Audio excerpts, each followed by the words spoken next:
Time Chronicles. The Will of the People. Written by David Hunt and illustrated by Alex Brichta. Chapter 1. The potter had waited at the harbor all morning for the trade boats to come. Beside him, on the busy quayside, were crates of his pots, jugs and bowls. They were to be carried across the sea to the scattered Greek islands. Then the boats would return to the mainland laden with goods to be sold in the great city of Athens. Boats carrying oil, or leather, or grain, others with cargoes of silver, honey, wine or marble sailed back and forth over the bright sea. Within the straw-packed crates, glimpses of the pots could be seen. Each one was beautifully decorated with images of Greek gods, mythical heroes and strange beasts. These images came from famous stories that everyone knew and loved. But not all the images were of myths and legends. Scenes from history were also glazed into some of the pots, in particular, Athens' long struggle against the Persians. The Persians had invaded and ruled Athens for many years, before finally being driven out, but not before the Persian army had left its mark. Athens had been smashed. Even now, many years later, ruined parts of the city were still being rebuilt.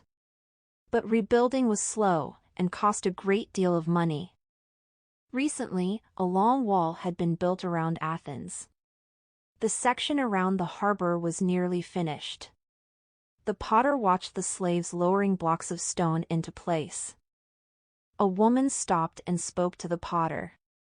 "Walls around Athens are all very well," she sniffed. "But what about the people on the islands? They don't have walls around them. What protects them from invaders?" The potter grunted, but did not reply. At last, one by one, the boats returned. While the crates of pots were being lowered onto one of them, a cry went out across the harbor. "The Athenian counselors!" The potter turned to see a group of statesmen walking down towards the quay. The last crate of pottery was left dangling as the men stopped work and watched. One of the counselors, Pericles, looked at the boatmen who stood bobbing up and down in their boats. "You have each been to one of the islands and delivered our message, I trust. Are the islanders coming to discuss the idea with the people of Athens?" For a time no one dared to speak. All that could be heard was the sound of lapping water. At last, one of the boatmen spoke. "Oh, worthy counselors! As a protest, the islanders are not coming. They're outraged that you should even suggest." One of the counselors twitched with anger. "They should have come. Our idea needs to be debated by the people." Then, suddenly, the hoist that had been holding the crate gave way. The crate and its pots smashed to the ground. "It's a sign," cried the counselor. "An omen. You see, Pericles. The gods are angry at your idea." Pericles smiled. "Perhaps. But those pots were for the islanders. If the gods are angry, it is with them, not us." Chapter 2. In the time vault, Mortlock was finishing a history lesson. Kipper frowned. Bad things that happen in history. Surely the Virens can't be behind all of them? Mortlock shook his head sadly. No. Mankind is quite capable of doing such things too. That is why Virens are so hard to detect. They exploit history to attack anything positive mankind has created. Science, language, medicine, art, democracy. "Democracy?" asked Kipper. "You know," said Biff. "When everybody gets a say in how things are run. Votes and stuff." Kipper grinned. "No such thing when you've got an older brother and sister." Suddenly, the time web alarm went off. Tyler's voice came over the loudspeaker. "Attention! Possible Viren activity. Ancient Greece. 454 BC. We need to check it out." Chapter 3. Even though the islanders had not come, the meeting went ahead anyway. The citizens gathered at the foot of a steep hill called the Acropolis.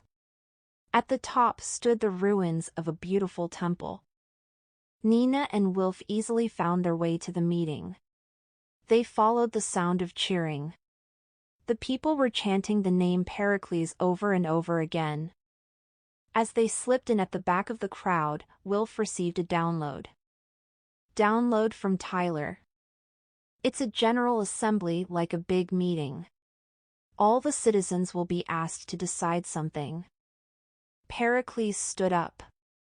He held up a wooden chest. Slowly he tipped it up. Thousands of silver coins cascaded to the ground. This money is payment from the islanders, began Pericles. They pay a tax towards our navy so that we can protect them from invaders. But they are outraged that we should want to use some of their money to rebuild our broken city. Someone called out, "Why are the islanders not here to argue the case?" A murmur of agreement spread through the crowd. Pericles raised a hand to silence them. "They are not coming." Once again the crowd murmured. Another counselor, called Hermippus, stood up. "But Pericles, the money the islanders give us is to pay for our navy so that we can protect them." "That is all." Pericles sighed. "But we do protect them. Our navy is strong. This money is left over. Surely it is ours to spend as we please?" "But you want to use the money to improve Athens," argued Hermippus. "To pay for the city walls and to build a new temple on the Acropolis. How does that benefit the islanders?" Pericles was angry. "To pay for the city walls?"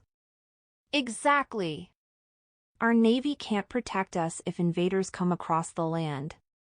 Surely their money can now be used to help us, so that we will be able to help them?" The citizens began to cheer. "Build! Build!" they chanted. An old counselor stood up. "We do not need a vote to decide. We'll use the money to rebuild.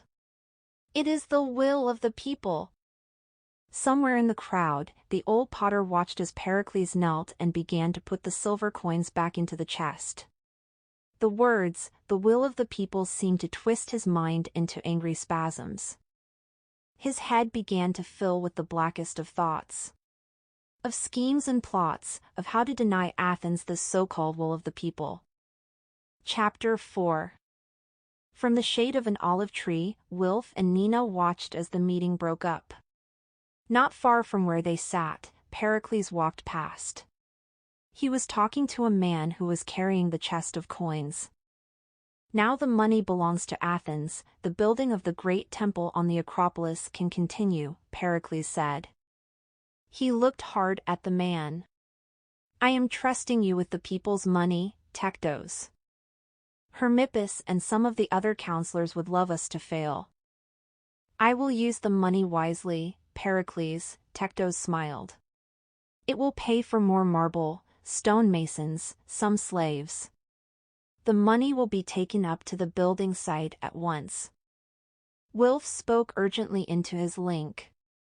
"What do you know about a leader called Pericles, Tyler? Oh, and see what you can find out about a great temple. "Will do," came back the crackly sound of Tyler's voice. "But meanwhile, why not check out this great